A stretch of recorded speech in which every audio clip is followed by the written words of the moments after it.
যে কোনো গাছের জন্য আদর্শ মাটি তৈরি করবেন, বুঝতে পারছেন না? দেখে নিন আজকের এই ভিডিওর মাধ্যমে যে কোনো গাছে পটিং মিডিয়া আপনারা কিভাবে তৈরি করবেন। ভিডিও স্ক্রিনে আপনারা দেখতে পাচ্ছেন এখানে গোবর মিশ্রিত একটি সার, যার মধ্যে শিমকুচি, নিমখোল, হাড়ের গুঁড়ো, বাদাম খোল, লেদার মিল্ক মেশানো রয়েছে। আর এক ভাগ গার্ডেন সয়েল রয়েছে।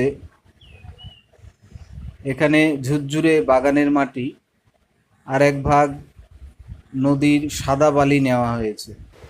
গোবর মিশ্রিত সার, নদীর বালি এবং গার্ডেন সয়েলকে ভালো করে মিশ্রিত করে নিলাম। এরপর কিছুটা ফাঙ্গিসাইড পাউডার দিয়ে